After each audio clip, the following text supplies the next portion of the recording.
cercle, carré, triangle sont les classes filles de la classe forme géométrique. Donc, dessiner et effacer sont polymorphes. L'un nom est similaire dans les classes carré, cercle et triangle. Mais dessiner un cercle est différent de dessiner un triangle. Donc, dessiner aura plusieurs formes. Polymorphe veut simplement dire un même nom, mais plusieurs implémentations. Okay. Comment cela fonctionne-t-il? Java est dit un langage objet pur,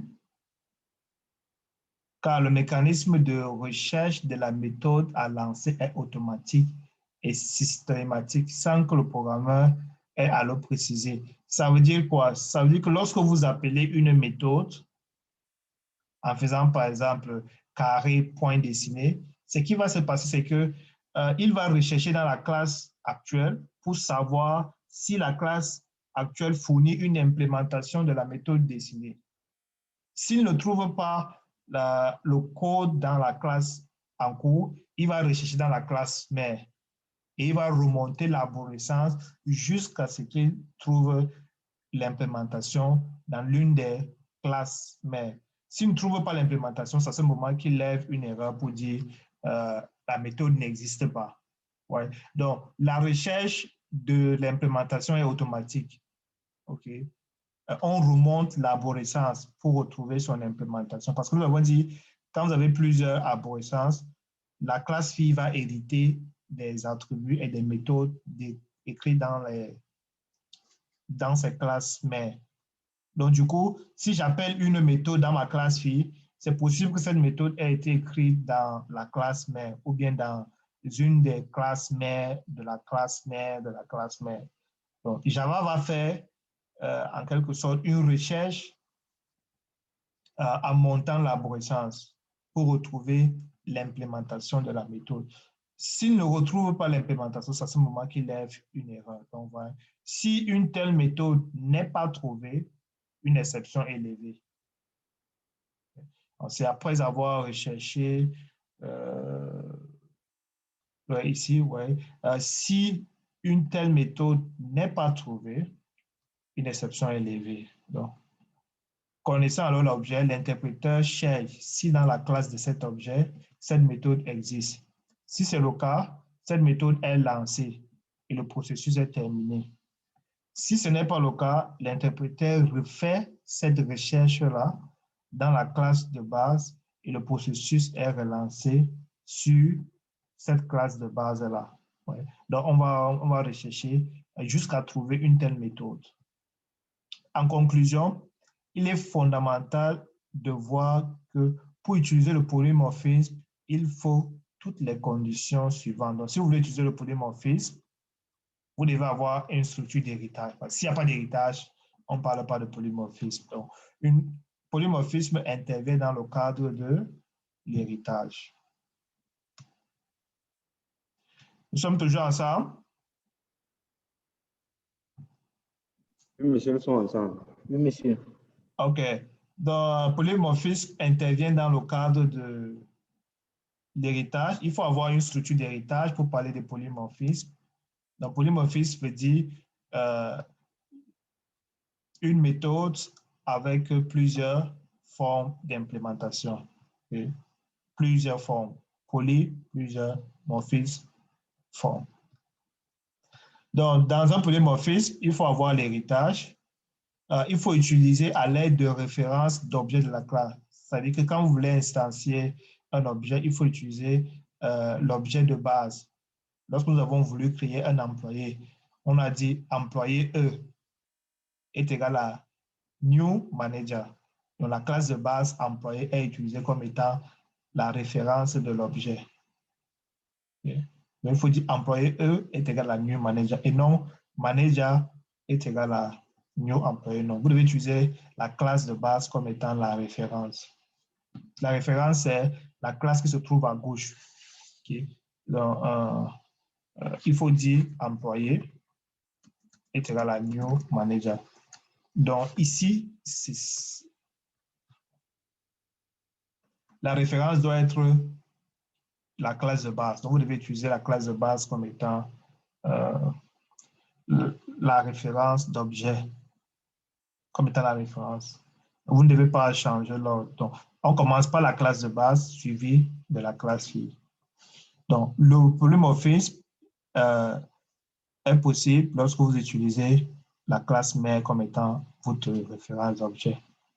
Et ensuite, il faut avoir au moins deux méthodes qui ont, il faut avoir deux méthodes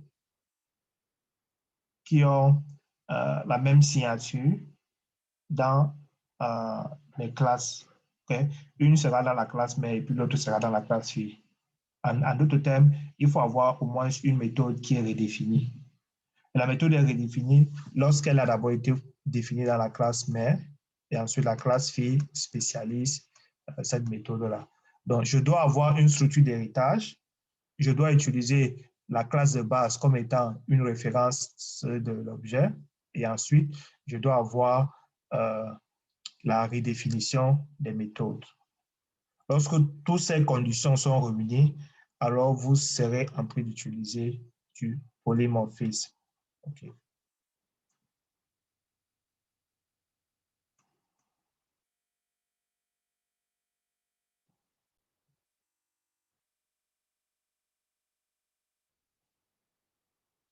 Puisque j'avais utilisé la notion d'objet, ça veut dire que pour chaque type primitif, vous avez en fait son équivalent en termes de classe. Ils ont créé l'équivalent en termes de classe parce que il y a souvent des situations où, au lieu de passer un type primitif, on impose un objet. Par exemple, si vous créez une méthode et puis vous dites que votre méthode prend en paramètre un objet, mais si je déclare int A n'est pas un objet. A est un type primitif. En fait, A sera considéré comme primitif. Donc, ce que Java a fait, c'est que pour chaque type primitif, ils ont en fait créé un type de données qui est l'encapsulation sous la forme d'objet de ce type primitif-là. Ça veut dire que si je déclare une variable int A, ça veut dire que A sera primitif. Mais si je veux A comme étant un objet, alors je dois déclarer A avec la notation objet. Donc, remarquez bien que ces types-là ne sont pas si différents des types procéduraux que vous avez fait, puisque en C, on a les types int, on a les float, on a les double, tout ça. Okay. Donc, si je veux transformer ceci en des objets, je vais utiliser byte, comme ça, et je vais utiliser short, et je vais utiliser integer, ça devient des objets. Ici, je vais utiliser long. Ici, je vais utiliser float. Ouais, quand on utilise la majuscule pour désigner la version objet de notre type primitif. Okay. Donc, si vous voyez integer plus tard, sachez que ce n'est que le type int, mais enveloppé sous la forme d'un objet. Si vous voyez long avec L, il s'agit du type long, mais avec enveloppé sous la forme d'objet. Est-ce que c'est clair pour les types de données primitifs? Oui, monsieur. Ok, j'espère que vous prenez note également. Oui, monsieur. Donc, en plus des types de données primitifs, vous avez, qu'est-ce qu'on peut introduire rapidement là? Les opérateurs, ok? Les opérateurs logiques et arithmétiques. Ok? Opérateurs logiques et arithmétiques. Le et en Java sera écrit sous la forme de ceci. Vous avez le et, c'est ceci. Le ou sera représenté comme ça. La négation sera représentée par point d'exclamation. Et vous avez différent sera représenté par point d'exclamation égal. Ce sont les opérateurs logiques. OK, ce sont les opérateurs logiques. Ce sont les opérateurs qui permettent d'évaluer à vrai ou faux. Donc, ce sont les opérateurs logiques. Les opérations arithmétiques, ce sont les plus moins diviser, multiplication. Il y a le modulo. Le modulo, c'est pourcent. Ça, c'est le modulo. Okay. Le pourcentage, c'est le modulo. Qu'est-ce qui manque encore? Donc, ça, ce sont les opérateurs arithmétiques. Donc, s'il y a d'autres qui me viennent en tête, on va ajouter. Pour le moment, ça sont les opérateurs arithmétiques, les opérateurs logiques.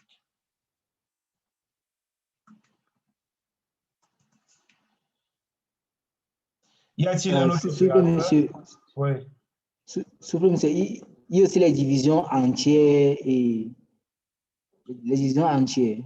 Exactement. Ce qui se passe en Java, c'est que je sais qu'en Python, si vous faites comme ça, vous êtes en train de faire une division entière, OK?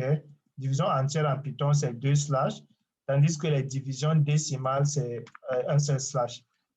En Java, ce qui se passe, c'est on va utiliser un seul slash, mais lorsque le diviseur et le dividende sont des entiers, alors il vous donne directement un entier. Okay? Par exemple, si je prends 3 et je fais diviser par 2, okay, il va me donner le résultat de 1. Et si vous prenez par exemple 2 et vous divisez par 3, il va vous donner 0. Ça, c'est Java.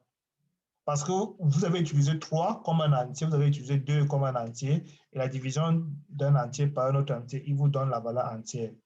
Maintenant, si vous voulez absolument avoir une valeur décimale, alors vous devez prendre 3 comme étant un décimal. Pour cela, il suffit suffisamment de mettre point. Donc, si je fais 3.2, il va dire que 3 est un décimal et il va me donner le résultat de 1.5, je crois bien. Okay. Ou bien si vous faites 2 points, comme ça, et vous divisez par 3, et là, il peut vous donner 0. Je crois c'est 666. Donc, il se base sur le type du diviseur ou bien du dividende.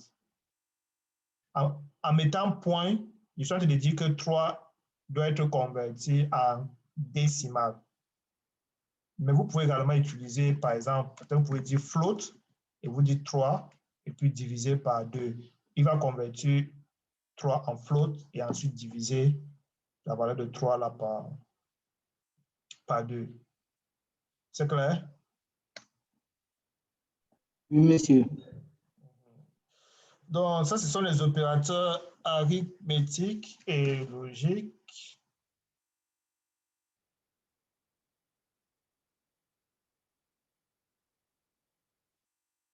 Le dernier aspect, c'est les structures de contrôle. Okay? Structure de contrôle. Bon, si vous avez fait ça en C, vous avez les boucles. Nous avons trois types de boucles. Okay?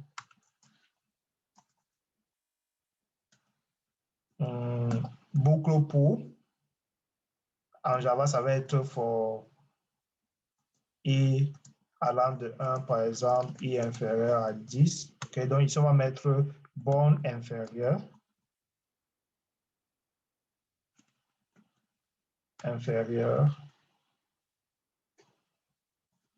Et puis borne supérieure, et puis i++. Donc, ça, c'est la boucle pour. Dans une boucle pour, vous mettez la borne supérieure, vous mettez la borne inférieure.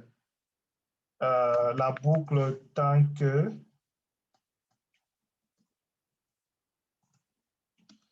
c'est la while condition, et puis vous mettez les instructions. Et ensuite, la boucle répétée, c'est do. Ouais. Donc ça, ce sont les trois boucles. Qu'est-ce qui différencie les trois boucles? Ça, c'est algo 1. Ici, on est dans le cadre de la syntaxe et les concepts de la programmation orientée objet. Donc, je présente ça pour que vous puissiez être un peu habitué à la syntaxe Java, pour que lorsqu'on va faire de l'orienté objet, vous savez exactement à quoi ça sert. Donc, dans la boucle pour, on a la boucle, on a la borne inférieure, la borne supérieure. Ça permet de faire d'itérer le bloc d'instruction plusieurs fois. Okay. Ici, l'itération sera faite en se basant sur une condition. Quand la condition est vraie, on exécute. Lorsque la condition est fausse, on arrête. Okay. Il en est de même de la boucle répétée. Ça, ce sont les structures. Oh, ça sont les structures d'itération. Qu'est-ce que c'est dire? Ça sont les structures d'itération. Ensuite, nous avons les structures de contrôle. Structure de contrôle, c'est là, nous avons le si, if condition. Vous avez le else. Il n'y a pas le else if, donc il n'y a pas ceci. Il n'y a pas elif comme vous l'avez fait en Python. Donc, en Java, on va séparer else, if. Et ensuite, nous avons le else. Ça, c'est la condition si.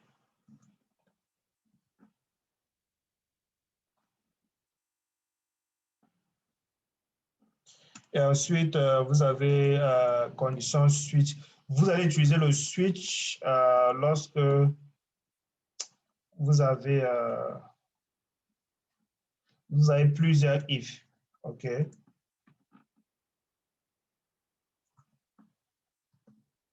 Donc, si j'ai plusieurs if, je peux utiliser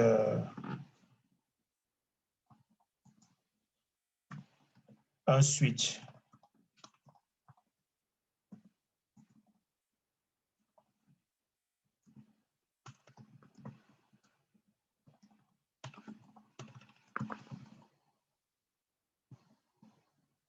Donc, je peux avoir comme ça plusieurs cas et ensuite j'ai fini. OK, donc ça, c'est ce qui concerne la syntaxe Java. On doit commencer, en fait, en Java, les instructions doivent toujours se terminer par point virgule. C'est pourquoi vous avez vu ici point virgule. Dans le cas de switch, je dois donner la valeur. Ensuite, je donne les instructions qui vont s'exécuter lorsque la valeur est égale à 1. Dans le cas où la valeur est égale à 2, j'exécute ce code, ainsi de suite. Donc, vous pouvez avoir plusieurs valeurs possibles. Ça fait que c'est en fait une façon d'écrire le si plusieurs fois. Si valeur est égale à val 1, alors exécute ceci. Else, si valeur est égale à val 2, alors exécute ceci. Else, if valeur est égale à val 3. Donc, au lieu d'avoir plusieurs if et if else, vous pouvez utiliser switch et puis aligner vos différentes valeurs. Okay. Donc, voici les structures de contrôle avec si et switch, les structures d'itération avec for, while et do while. Et enfin, les opérateurs arithmétiques, les opérateurs logiques. En fait, vous avez également les opérateurs binaires, les opérateurs logiques binaires. Okay? Opérateurs logiques binaires. Par exemple, si vous avez un seul et, ou bien si vous avez un seul ou, c'est en fait le et le ou dans le cas des binaires. Si vous voulez faire, si vous avez 1 et 1, n'est-ce pas, par exemple comme ça, là vous êtes en train de travailler sous forme binaire, il va vous renvoyer 1. Okay? Si vous faites 1 ou 0, n'est-ce pas, il vous renvoie 1. Donc, ça, c'est pour la notation binaire. Okay? Il y a également le shift, je ne sais pas comment on appelle ça en français, le décalage des bits là. Peut-être si vous faites un décalage à droite, je ne sais pas comment on appelle ça en français.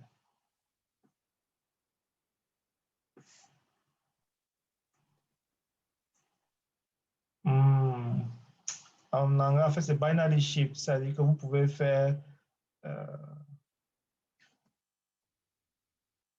le décalage, je crois que c'est ça peut-être. Il peut faire un décalage de 1 bit ou bien de 2 bits, ainsi de suite. Ça vous permet ça permet de faire des multiplications par 2, OK, ou bien des divisions par 2. Vous pouvez faire des, peut-être sur 3 et puis je dis shift. Ça permet de faire des opérateurs.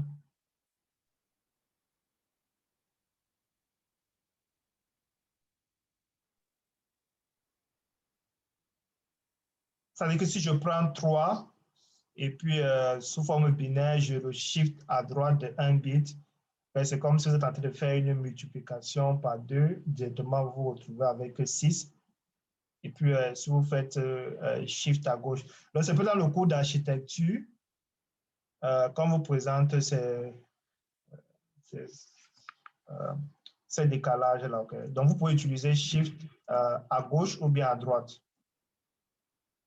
Vous pouvez faire un décalage à droite ou bien un décalage à gauche. D'accord, monsieur. S'il vous plaît, monsieur, la compilation se passe comment, monsieur, pour vérifier s'il n'y a pas d'erreur ou bien... OK. Je vous demande d'installer Eclipse. Avec Eclipse, vous pouvez faire la compilation. Oui, il faut que j'ajoute ça ici. La compilation en ligne de commande se fait avec Java C et vous mettez le nom de votre fichier .java. Après avoir, ça c'est pour la compilation. Maintenant, l'exécution du programme va être Java suivi du nom du fichier sans extension. OK, donc, ça sont les deux commandes. Ceci va permettre de compiler votre code et ceci va permettre d'exécuter le code compilé va produire un fichier .class. OK, ceci va produire un fichier .class. Mais pour l'exécution, vous ne mettez pas l'extension. J'allais revenir sur ça quand j'allais présenter Eclipse. Mais je vous demande de télécharger Eclipse puisque vous allez travailler dans un environnement.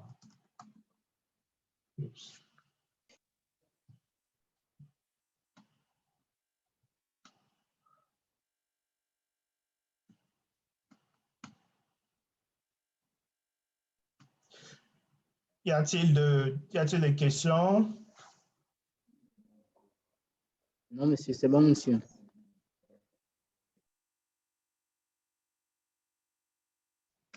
Finalement, il y a eu combien de personnes à Nanga? Bon, monsieur, on a fini le cours à 2, monsieur. Et ce sont les mêmes 2 personnes qui étaient là avant. Je crois que c'est la Oui, première fois monsieur. qu'on fait cours. Pardon, monsieur. Non, j'ai dit c'est toujours les 2 personnes comme la fois dernière. Oui, monsieur. Les autres ils sont comme ça dans la plupart des cours. Pas sur le temps en ligne. Surtout les cours en ligne, monsieur. Bon, ils se basent sur les vidéos qu'on a déjà enregistrées, monsieur.